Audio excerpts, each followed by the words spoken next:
വിസ്മയ ബജറ്റായോ V D Satheesan സർക്കാരിൻ്റേത് എന്നതാണ് പുതുയുഗ യാത്രയ്ക്കുള്ള പുതുയുഗ കേരളത്തിനായുള്ള budget എന്ന ഭരണപക്ഷം പറയുമ്പോൾ കേരളത്തിന്റെ വികസനത്തിനുള്ള ഒരു ബ്ലൂ പ്രിന്റ് ഇല്ല എന്നതാണ് കൃത്യമായി തന്നെ പ്രതിപക്ഷത്തിന്റെ വിമർശനം. നമുക്ക് ഓരോ ജില്ലകൾക്കും എന്ത് കിട്ടി എന്നത് പെട്ടെന്നൊന്ന് നോക്കാം. ആദ്യം നമുക്ക് തലസ്ഥാനത്തേക്ക് പോയാൽ തലസ്ഥാന നഗരിയെ കേരളത്തിന്റെ നോളജ് ആൻഡ് സ്പേസ് ടെക്നോളജി ഹബ്ബായി വികസിപ്പിക്കുമെന്നതാണ് പ്രധാനപ്പെട്ട ഒരു പ്രഖ്യാപനമായി വരുന്നത്. മറ്റൊന്ന് ബാലരാമപുരം വിഴിഞ്ഞം ഭൂഗർഭ റെയിലാണ്. വിഴിഞ്ഞത്തെ കേന്ദ്രീകരിച്ചുകൊണ്ടുള്ള പ്രധാനപ്പെട്ട പല പദ്ധതികളും പ്രഖ്യാപിച്ചിട്ടുണ്ട്. അപ്പം വിഴിഞ്ഞം നാവായിക്കുളം ഔട്ടർ റിംഗ് റോഡ് അതിന്റെ നിർമ്മാണം വേഗത്തിലാക്കാൻ വലിയ വിമർശനങ്ങളും പരാതികളും ഒക്കെ ഉയർന്നിട്ടുള്ളതാണ് ഈ റിംഗ് റോഡിന്റെ നിർമ്മാണം. അത് വേഗത്തിലാക്കുന്നതിന് വേണ്ടി 100 കോടി രൂപ വകയിരുത്തുന്നു. തിരുവനന്തപുരത്തെ ലൈറ്റ് മെട്രോ പദ്ധതി നടപ്പാക്കുന്നത് നേരത്തെയും LDF സർക്കാരിന്റെ കാലത്തും പരിഗണനയിലുണ്ടായതാണ്. അപ്പോൾ ലൈറ്റ് മെട്രോ പദ്ധതിക്ക് വേണ്ടി പ്രധാനപ്പെട്ട ഒരു പദ്ധതിയായി ലൈറ്റ് മെട്രോ അവതരിപ്പിക്കുന്നു. ഇനി കൊല്ലത്തേക്ക് പോയാൽ, തൊട്ടടുത്ത ജില്ലയിലേക്ക് പോയാൽ, കൊല്ലം തുറമുഖത്തിന്റെ വികസനത്തോടൊപ്പം ചിന്നക്കടയിൽ സ്കൈ വാക്ക് ഒപ്പം തന്നെ ഒരു അർബൻ പാർക്ക് നിർമ്മിക്കുന്നതിന് വേണ്ടി 5 കോടി രൂപ നീക്കിവെച്ചിട്ടുണ്ട്. കോട്ടങ്കരയിൽ ആധുനിക കോഴി മാംസ പ്രോസസിംഗ് പ്ലാന്റും പെറ്റ് ഫുഡ് ഫാക്ടറിയും സ്ഥാപിക്കും എന്നതാണ് ഒരു പുതിയ തരം പ്രഖ്യാപനമായി നമുക്കതിനെ കാണാൻ സാധിക്കുന്നുണ്ട്. ആലപ്പുഴയിലേക്ക് പോയാൽ ഏറ്റവും പ്രധാനപ്പെട്ടത് ഈ സർക്കാരിന്റെ ബജറ്റിലെ പ്രഖ്യാപനത്തിൽ ഏറ്റവും പ്രധാനപ്പെട്ടതാണ് ബ്ലൂ എക്കോണമി കോറിഡോർ എന്നത് അത് തിരുവനന്തപുരം, കൊല്ലം ഒപ്പം ആലപ്പുഴ ജില്ലകളെ ബന്ധിപ്പിക്കുന്നതാണ്. എത്രത്തോളം അത് വരുമാനം കൊണ്ടുവരും എന്നത് നമുക്ക് കാത്തിരുന്ന് കാണാം. തെക്കൻ ജില്ലകളെ ബന്ധിപ്പിക്കുന്ന ബ്ലൂ എക്കോണമി കോറിഡോറാണ്. ഹരിപ്പാട് പുതിയ മെഡിക്കൽ കോളേജ് വരുന്നു എന്നതാണ്. വണ്ടാനം മെഡിക്കൽ കോളേജിന്റെ ദുരവസ്ഥ നമ്മൾ പലപ്പോഴും റിപ്പോർട്ട് ചെയ്തിട്ടുള്ളതാണ്. അതുകൊണ്ട് ആലപ്പുഴ ജില്ലയ്ക്ക് ഒരു മെഡിക്കൽ കോളേജ് കൂടി കിട്ടുന്നു. അത് രമേശ് ചെന്നിത്തലയുടെ മണ്ഡലമായ ഹരിപ്പാടാണ്. അതിന് 100 കോടി രൂപ വകയിരുത്തുന്നു. ആരോഗ്യ മേഖലയിലെ സുപ്രധാനമായ പ്രഖ്യാപനങ്ങളിൽ ഒന്ന് തന്നെയാണ് ഇത്. മറ്റൊന്ന് അർത്തുങ്കൽ ബസിലിക്ക, അമ്പലപ്പുഴ ക്ഷേത്രം ഉൾപ്പെടെയുള്ള തീർത്ഥാടന കേന്ദ്രങ്ങളെ ബന്ധിപ്പിച്ചുകൊണ്ട് ഒരു ടൂറിസം സർക്യൂട്ട് നടപ്പാക്കുന്നതാണ്. ആലപ്പുഴ പൊതുവെ തന്നെ ടൂറിസത്തിന് പ്രാധാന്യമുള്ളിടത്ത് അവിടെ ഒരു തീർത്ഥാടന ടൂറിസം കൂടി പ്രോത്സാഹിപ്പിക്കുന്നു എന്നുള്ളതാണ്. ഇനി പാതിരാമണൽ ദ്വീപിന്റെ വികസനത്തിന് മാസ്റ്റർ പ്ലാൻ തയ്യാറാക്കാൻ പോകുന്നു. അതും വളരെ പ്രധാനപ്പെട്ടതാണ്. പക്ഷെ അത് ഏത് രീതിയിലായിരിക്കും എന്നത് ഏറെ നിർണായകമാണ്. കാരണം കരിമണൽ ഖനനം ഉൾപ്പെടെയുള്ള കാര്യങ്ങളിൽ ആശങ്കയുണ്ട്. സ്വകാര്യ നിക്ഷേപത്തിന് സ്വാഗതം ചെയ്യുന്നുണ്ട്. അതുകൊണ്ട് എന്തായിരിക്കും ആ മാസ്റ്റർ പ്ലാൻ എന്നത് ഏറെ പ്രധാനപ്പെട്ടതാണ്. എറണാകുളത്തേക്ക് വന്നാൽ നിരവധി പ്രഖ്യാപനങ്ങളുണ്ട്. Kochi JC Daniel international film city ചിത്രനഗരം വരാൻ പോവുകയാണ്. അതിന് 100 കോടി രൂപ അനുവദിച്ചിരിക്കുന്നു. കൊച്ചി, ആലുവ, പെരുമ്പാവൂർ ബെൽറ്റിനെ ഒരു ഗ്ലോബൽ ഫർണിച്ചർ ഹബ്ബായി വികസിപ്പിക്കും. പ്രത്യേകിച്ച് പെരുമ്പാവൂരൊക്കെ നമുക്കറിയാം ഫർണിച്ചറിന്റെ ഒരു തലസ്ഥാനമാണ്. അവിടെ ഒരു ഗ്ലോബൽ ഫർണിച്ചർ ഹബ്ബ് ഉണ്ടാക്കാൻ പോകുന്നു. കൊച്ചിയിൽ ആർബിട്രേഷൻ കോടതിയും ഗ്ലോബൽ കൺവെൻഷൻ സെന്ററും സ്ഥാപിക്കാൻ പോകുന്നു. നിരവധി കൺവെൻഷനുകൾക്ക് കേന്ദ്രമായി മാറും. എറണാകുളം മെഡിക്കൽ കോളേജിന്റെ നവീകരണത്തിന് 10 കോടി രൂപ അനുവദിച്ചിരിക്കുന്നു. ഗോശ്രീ ബോൾക്കാട്ടി സമാന്തര പാലത്തിനായി 1 കോടി രൂപയും വകയിരുത്തിയിട്ടുണ്ട്. അതാണ് എറണാകുളത്തിന് കിട്ടുന്ന പ്രധാനപ്പെട്ട കാര്യങ്ങൾ. തൃശ്ശൂരിലേക്ക് പോയാൽ അവിടെ കൊച്ചി തൃശ്ശൂർ ബെൽറ്റിനെ പ്രധാന ആഭരണ നിർമ്മാണ ഇടനാഴിയാക്കി മാറ്റുന്നു. തൃശ്ശൂർ ആഭരണ നിർമ്മാണ കേന്ദ്രമാണ്. അതുകൊണ്ട് കൊച്ചി തൃശ്ശൂർ ഒരു ആഭരണ ഇടനാഴി ഉണ്ടാക്കാൻ പോകുന്നു. തൃശ്ശൂരിൽ ജോൺസൺ മ്യൂസിക് അക്കാദമി ആരംഭിക്കുന്നതിന് 5 കോടി രൂപ അനുവദിച്ചിട്ടുണ്ട്. അങ്ങനെ സാംസ്കാരിക മേഖലയിൽ ഓർമ്മയിലായ പലരെയും ഓർമ്മപ്പെടുത്തുന്ന ചില കേന്ദ്രങ്ങൾ കൂടി വരികയാണ്. ചരിത്രപ്രസിദ്ധമായ തേക്കിൻകാട് മൈതാനം 10 കോടി രൂപ ചെലവിൽ നവീകരിക്കുന്നു എന്നുള്ളതാണ് പൂരപ്രേമികളെയൊക്കെ സംബന്ധിച്ചിടത്തോളം വളരെ പ്രധാനപ്പെട്ട പ്രഖ്യാപനം. ഇനി നമുക്ക് കോഴിക്കോട്ടേക്ക് പോയാൽ അവിടെ കോഴിക്കോട് നഗരത്തിൽ MT Vasudevan Nair cultural park സ്ഥാപിക്കുന്നതിന് 50 കോടി രൂപയാണ് വകയിരുത്തിയിരിക്കുന്നത്. കോഴിക്കോട് ലൈറ്റ് മെട്രോ പദ്ധതി തിരുവനന്തപുരത്തിനൊപ്പം തന്നെ കോഴിക്കോടും ലൈറ്റ് മെട്രോ പദ്ധതി നടപ്പാക്കുന്നു. ജില്ലയിലെ സൈബർ പാർക്കിനെ ഇൻഫോ പാർക്കിന്റെ നിലവാരത്തിലേക്ക് ഉയർത്താൻ പോവുകയാണ്. കോഴിക്കോടിന് കിട്ടാൻ പോകുന്ന ഏറ്റവും പ്രധാനപ്പെട്ട ഒരു കാര്യം അത് തന്നെയാണ്. നിരവധി തൊഴിൽ സാധ്യത പ്രതീക്ഷിക്കുന്നു. സൈബർ പാർക്കിനെ ഇൻഫോ പാർക്കിന്റെ നിലവാരത്തിലേക്ക് ഉയർത്താൻ പോകുന്നു. IT മേഖലയിൽ വലിയൊരു ഹബ്ബാക്കി ഇതിനെ മാറ്റാൻ കഴിയുമെന്നാണ്. മറ്റൊന്ന് വിലങ്ങാടാണ്. ഉരുൾപൊട്ടൽ ബാധിച്ച വിലങ്ങാടിന്റെ പ്രശ്നങ്ങൾ നമ്മൾ റിപ്പോർട്ട് ചെയ്തിരുന്നതാണ്. വിലങ്ങാട് 5 കോടി രൂപയുടെ ഒരു പാക്കേജ് പ്രഖ്യാപിക്കുകയും ചെയ്യുന്നു. അവിടുത്തുകാരുടെ പരാതികൾ പരിഹരിക്കുകയും ചെയ്യും. മലപ്പുറത്തേക്ക് പോയി അവിടെ മലപ്പുറം താലൂക്ക് ആശുപത്രി സൂപ്പർ സ്പെഷ്യാലിറ്റി ജനറൽ ആശുപത്രിയായി ഉയർത്തും. 5 കോടി രൂപ അതിന് വകയിരുത്തുന്നു. ഏറ്റവും പ്രധാനപ്പെട്ട ഒരു ആവശ്യം കൂടിയായിരുന്നു അത്. ജില്ലയിൽ ആധുനിക രീതിയിലുള്ള ഒരു ക്യാൻസർ സെന്റർ കൂടി സ്ഥാപിക്കാൻ പോകുന്നു. മലബാറിൽ ഒരു ക്യാൻസർ സെന്റർ കൂടി വരികയാണ്. 10 കോടി രൂപ അതിനായി വകയിരുത്തുന്നു എന്നതാണ്. പക്ഷേ കൊച്ചിയിലെ റീജിയണൽ ക്യാൻസർ സെന്റർ സംബന്ധിച്ച പരാമർശങ്ങളൊന്നും ബജറ്റിൽ ഉണ്ടായിരുന്നില്ല എന്നതാണ് എനിക്ക് തോന്നുന്നത്.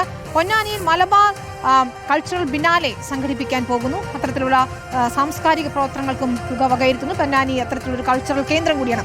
വയനാട്ടിലേക്ക് പോയാൽ വയനാട്ടിൽ ട്രൈബൽ സർവകലാശാലയും തദ്ദേശീയ വിജ്ഞാന മേഖലയും സ്ഥാപിക്കുന്നതിന് 50 കോടി രൂപ നീക്കിവെച്ചു. പ്രിയങ്ക ഗാന്ധിയുടെ ഒക്കെ പ്രത്യേക താല്പര്യത്തിന്റെ കൂടി അടിസ്ഥാനത്തിലാണ് വയനാട്ടിൽ ഒരു ട്രൈബൽ സർവകലാശാല വരാൻ പോകുന്നത്.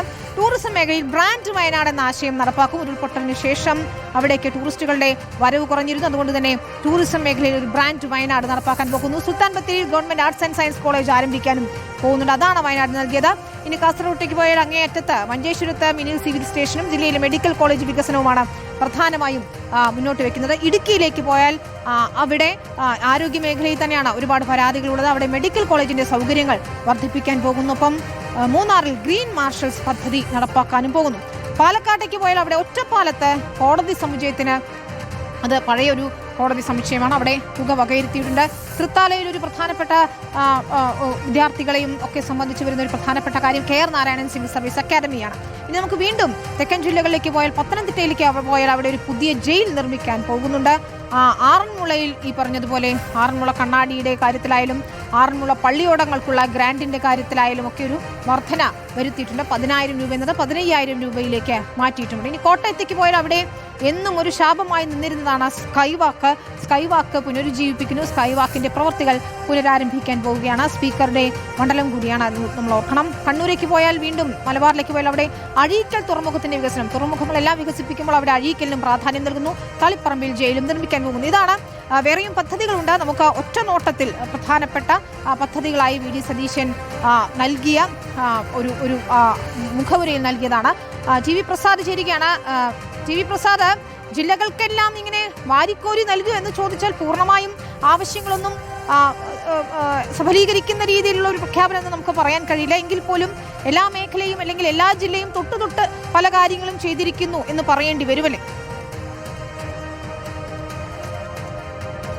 അതന്നെയാണ് വിനീത. കടലുള്ള ജില്ലകൾക്കാണ് ലോട്ടറി അടിച്ചത്. നമുക്ക് നോക്കിക്കഴിഞ്ഞാൽ തിരുവനന്തപുരം, കൊല്ലം, ആലപ്പുഴ, എറണാകുളം, തൃശ്ശൂര്, മലപ്പുറം, കണ്ണൂര്, കാസർഗോഡ് മലപ്പുറം തുടങ്ങിയ ജില്ലകൾക്കെല്ലാം വാരിക്കോരി പദ്ധതികളുണ്ട്. അതിൽ പ്രധാനമായും വരുന്നത് തുറമുഖ നഗര പദ്ധതിയുമായി ബന്ധപ്പെട്ടാണ്. കടലുള്ള ജില്ലകളിലെല്ലാം വലിയ തോതിലുള്ള വികസനം വരാൻ പോകുന്നു എന്നുള്ളതാണ്. പക്ഷെ അത് പറയുമ്പോഴും പത്തനംതിട്ട, കോട്ടയം, ഇടുക്കി തുടങ്ങിയ ജില്ലകൾ അപൂർവം ചില കെട്ടിടങ്ങളും അതുപോലെ തന്നെ മറ്റ് റോഡുകളുടെയും പേരുകൾ മാത്രമാണ് വായിച്ചു കേട്ടത് എന്നുള്ള ഒരു പ്രശ്നം കൂടിയുണ്ട്. തിരുവനന്തപുരത്തെ സംബന്ധിച്ച് വിഴിഞ്ഞത്തെ ഒരു വികസനം തന്നെയാണ് അതിലും ഏറ്റവും പ്രധാനം. വിഴിഞ്ഞത്തെ കണക്ടിവിറ്റിയുടെ ഭാഗമായി വിഴിഞ്ഞം നാവായിക്കുളം റിംഗ് റോഡ് അത് കഴിഞ്ഞ കുറേ കാലമായി വലിയ പദ്ധതിയാണ്. കാരണം വിഴിഞ്ഞത്ത് നിന്ന് പുറത്തേക്ക് വരുന്ന കണ്ടെയ്നറുകൾ കൊണ്ടുപോകാനുള്ള സംവിധാനം എന്ന നിലയിൽ നഗരത്തെ ബാധിക്കാത്ത നിലയിൽ കൊണ്ടുപോകാനുള്ള റോഡ് എന്ന നിലയിലാണ് അതിനെ കാണുന്നത്. അതിന് വലിയ 100 കോടി രൂപയാണ് നീക്കിവെച്ചിരിക്കുന്നത്. അതിന്റെ ഭൂമി ഏറ്റെടുക്കലൊക്കെ നേരത്തെ പൂർത്തിയായതാണ്. അവർക്ക് പണം കൊടുത്തില്ല, ഭൂമി ഏറ്റെടുത്തവർക്ക് പണം കിട്ടിയില്ല എന്നുള്ള ഗുരുതരമായ വിഷയം കുറേ കാലമായി ഇവിടെ ഉള്ളതാണ്. അങ്ങനെ തിരുവനന്തപുരം നഗരത്തെ അങ്ങനെ പരിഗണിക്കുന്നു. മറ്റു ചില വൻകിട പ്രഖ്യാപനങ്ങളുമുണ്ട്. കൊല്ലത്തേക്ക് വന്നാൽ കൊല്ലത്തെ ധാതു സമ്പുഷ്ടമായ മണ്ണാണ്. സ്വകാര്യ നിക്ഷേപം വരുമ്പോൾ സ്വാഭാവികമായും അതിന്റെ മറ്റ് നടപടികളും കാര്യങ്ങളും വികസനവുമെല്ലാം കൊല്ലത്ത് വരുമെന്ന് പ്രതീക്ഷിക്കുന്നു. ആലപ്പുഴയിലും ഏതാണ്ട് സമാനം തന്നെയാണ്. തിരുവനന്തപുരത്തും കോഴിക്കോട്ടുമുള്ള ലൈറ്റ് മെട്രോ പദ്ധതിയാണ് രണ്ട് ജില്ലയ്ക്കുമുള്ള ആകർഷണീയമായ പദ്ധതി. പക്ഷെ അത് പറയുമ്പോഴും വിനീത, നമുക്ക് ഉമ്മൻചാണ്ടി സർക്കാരിന്റെ കാലം മുതൽ അറിയാം, അന്ന് മോണോറെയിൽ എന്ന പേരിലാണ് ആ പദ്ധതി ഉണ്ടായത്. പിന്നീട് മോണോറെയിൽ നടക്കില്ല എന്ന് പറഞ്ഞു. ഇടത് സർക്കാരിന്റെ കാലത്ത് അത് ലൈറ്റ് മെട്രോ ആയി മാറി. ലൈറ്റ് മെട്രോ വീണ്ടും ഇതാ UDF സർക്കാർ വന്നപ്പോഴും ബജറ്റിലേക്ക് വരുന്നു എന്നുള്ളതാണ്. കോഴിക്കോട്, തിരുവനന്തപുരം നഗരങ്ങൾക്കാണ് അതിന്റെ ഗുണം കിട്ടുക. അങ്ങനെ തുടങ്ങി വലിയ പദ്ധതികളുള്ള ജില്ല. എറണാകുളത്തിന് വാരിക്കോരിയുണ്ട്, നമുക്കറിയാം. വയനാട്ടിനും ഇഷ്ടം പോലെ പദ്ധതിയുണ്ട്.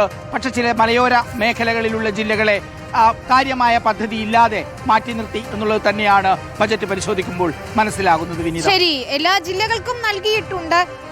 ഈ പറഞ്ഞതുപോലെ വീതിച്ച് നൽകി എന്ന് വേണമെങ്കിൽ പറയാം. പക്ഷേ പല ആവശ്യങ്ങളും ഇനിയും പ്രാവർത്തികമാക്കാനുണ്ട്. UDF സർക്കാരിന്റെ ആദ്യ ബജറ്റാണ്, പഴയ സർക്കാരിന്റെ ഒരു തുടർച്ചയാണ് എന്നാണ് പറഞ്ഞത്. അല്ലെങ്കിൽ പല പ്രഖ്യാപനങ്ങളും ഒന്ന് പോളിഷ് ചെയ്ത് അവതരിപ്പിച്ചു എന്നതാണ് പറയുന്നത്. നമുക്ക് പ്രതിപക്ഷ വിമർശനമുണ്ട്, അതിലേക്ക് കൂടി പോകണം. കടുത്ത നിരാശയാണ് പ്രതിപക്ഷത്തിനെന്ന് പറയുന്നു. പക്ഷേ എന്തിന് നിരാശപ്പെടണമെന്ന ചോദ്യം ഭരണപക്ഷം ഉയർത്തുകയാണ്.